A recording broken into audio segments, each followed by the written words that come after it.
we would like to welcome you to the 8th Bengali Film Festival of Dallas.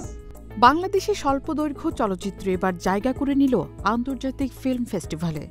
যুক্তরাষ্ট্রের Texas অঙ্গরাজ্যের ডালাসে আয়োজিত ৮ম Bengali film festival of Dallas ২০২৫-এ official সিলেকশনের মর্যাদা পেয়েছে বাংলাদেশের ছবি আবর্ত দ্য সার্কেল।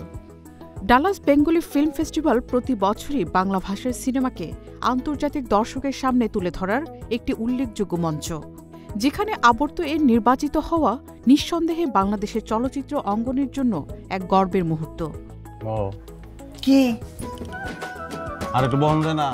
মাহমুদুল হাসান টিপু পরিচালিত ২৪ মিনিটের এই চলচ্চিত্রের প্রধান দুই চরিত্রে অভিনয় করেছে মোশাররফ করিম ও জুই দম্পতি। এর চিত্রনাট্য লিখেছেন কাজী আসাদ। চিত্রগ্রহণে দানিয়েল ড্যানি এবং শিল্প নির্দেশনায় ছিলেন থিওফিলাস স্কট।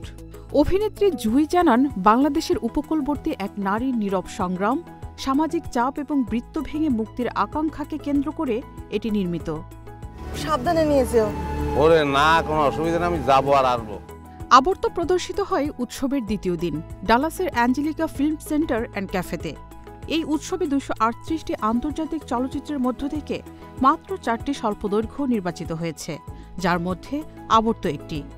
একই সেশনে প্রদর্শিত হয় ভারতের কিংবদন্তি চলচ্চিত্রকার মৃণাল সেনকে নিয়ে নির্মিত সৃজিত মুখার্জি পরিচালিত জীবনীভিত্তিক ফিচার ফিল্ম পদাতিক। অবশ্যই এটা গর্বের বিষয়, ভালো লাগার বিষয়। ৩ দিনব্যাপী এই অনুষ্ঠানের আয়োজন করা হয়। বিশ্বজুড়ে গ্রহণযোগ্য বাংলা ভাষায় নির্মিত স্বল্পদৈর্ঘ্য ও চলচ্চিত্রগুলো প্রদর্শিত হয় এখানে, যার সঙ্গে অংশ নেয় দর্শক জুরি। ঐতিহ্যবাহী ও বিশ্লেষণধর্মী সিনেমাগুলোর স্থান রয়েছে এই ফেস্টিভ্যালে। News desk, hello Bangla.